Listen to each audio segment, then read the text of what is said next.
Comali Sivaangi பண்ண rose creme brulee top with rose whipping cream பண்ண போறேன்.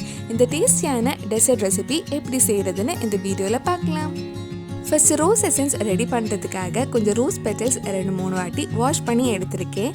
இது எங்கள் வீட்டில் இருக்கிற ரோசஸ் நான் யூஸ் பண்ணியிருக்கேன். நீங்கள் ஏதாவது எடிபிள் ரோஸ் இருந்தால் யூஸ் பண்ணிக்கோங்க. ஃபர்ஸ்ட் ஒரு பேனில் 1/4 கப் தண்ணி சூடு பண்ண வைக்கலாம். நல்லா சூடானதும் நம்ம வாஷ் பண்ண ரோஸ் பெட்டல்ஸ் இதில் போட்டு லோ ஃப்ளேமில் ஒரு 10-15 நிமிஷம் நல்லா கிண்டி விடலாம். இப்போ இதை ஆஃப் பண்ணிட்டு இது ஃபில்டர் பண்ணி இன்னொரு பவுலுக்கு மாற்றிடலாம். ஒரு பவுலில் 2 முட்டையோட மஞ்சக்கரு எடுத்திருக்கேன். இதில் 1/4 கப் சுகர் ஆட் பண்ணி நல்லா க்ரீமி ஆகிற வரைக்கும் நல்லா பீட் பண்ணலாம். இந்த மாதிரி நல்ல க்ரீமி ஆனதும் நம்ம ரெடி பண்ண ரோஸ் வாட்டர் 2 டீஸ்பூன் இதில் ஆட் பண்ணி மிக்ஸ் பண்ணலாம்.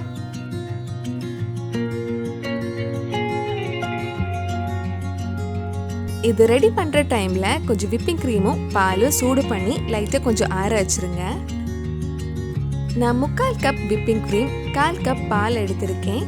இது லோ ஃப்ளேமில் லைட்டாக கொஞ்சம் சூடாகிற வரைக்கும் ஹீட் பண்ணலாம். அடி பிடிக்காம இருக்கிறதுக்காக கொஞ்சம் கிண்டி விட்டுட்டே இருங்க. இந்த மாதிரி சூடாய் சைட்லலாம் பபிள்ஸ் வந்ததும் நம்ம ஆஃப் பண்ணி கொஞ்ச நேரம் ஆற வச்சிடலாம்.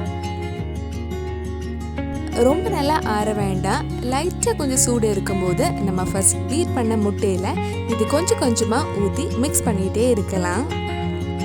நம்ம சேனலில் இதுக்கு முன்னாடி creme brulee with coconut balls பண்ணியிருந்தேன். அந்த வீடியோ நீங்கள் இன்னும் பார்க்கலைன்னா அதோட லிங்க் இந்த டிஸ்கிரிப்ஷனில் இருக்குது. அந்த வீடியோ போய் பாருங்கள். மிக்ஸ் பண்ணதுக்கப்புறம் இது ஃபில்டர் பண்ணி எடுத்துக்கலாம். ஃபில்டர் பண்ணதுக்கப்புறம் நம்ம எந்த பவுலில் பேக் பண்ணுறோமோ அதில் ஊற்றி நம்ம பேக் பண்ண வச்சிடலாம்.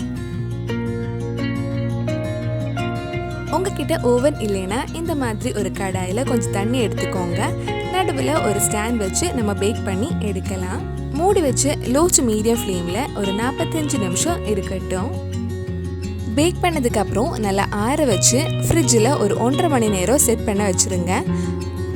கடைசியாக சுகர் கேரமலைஸ் பண்ணுறதுக்கு உங்ககிட்ட டார்ச் இல்லைன்னா இந்த மாதிரி கொஞ்சம் சுகர் கேரமலைஸ் பண்ணி எடுத்துக்கலாம். ஒரு பேனில் 4 டீஸ்பூன் சுகர், அது கூட 1 டேபிள் ஸ்பூன் தண்ணி எடுத்திருக்கேன். ஃபர்ஸ்டே கிண்டி விட வேண்டாம், மீடியம் ஃப்ளேமில் வச்சுக்கோங்க. அந்த சுகர் கேரமலைஸ் ஆகி கலர் சேஞ்ச் ஆக ஆரம்பித்ததும் நம்ம மிக்ஸ் பண்ணி விடலாம்.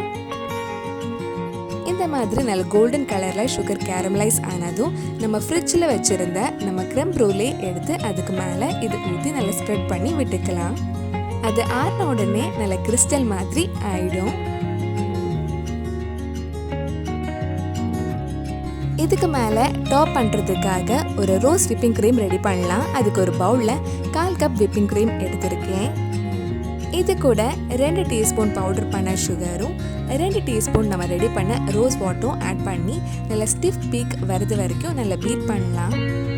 விப்பிங் க்ரீம் சீக்கிரம் விப் ஆகுறதுக்கு நம்ம யூஸ் பண்ணுற பவுலும் அந்த பீட்டரும் ஒரு 10 நிமிஷம் ஃப்ரீசரில் வச்சா அந்த க்ரீம் சீக்கிரமே விப் ஆகிடும்.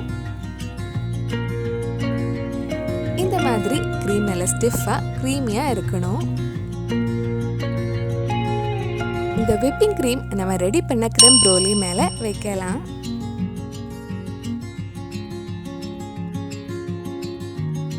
ரொம்ப டேஸ்டியாக டிஃப்ரெண்ட்டான rose creme brulee top with rose whipping cream ready ஆகிடுச்சு.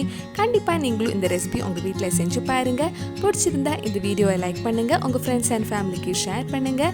வேறு நல்லா குக் வித் கோமாளி ரெசிபி நம்ம சேனலில் ட்ரை பண்ணலான்னு கீழே காமெண்ட் பாக்ஸில் சொல்லுங்கள். நீங்கள் இன்னும் என்னோட சேனலை சப்ஸ்கிரைப் பண்ணலைன்னா மறக்காமல் சேனலையும் சப்ஸ்கிரைப் பண்ணுங்கள். கூடவே அந்த பெல் ஐக்கனையும் ப்ரெஸ் பண்ணால் நான் புது வீடியோ போட்ட உடனே உங்கள் ஃபோனுக்கு நோட்டிஃபிகேஷன் வந்துடும்.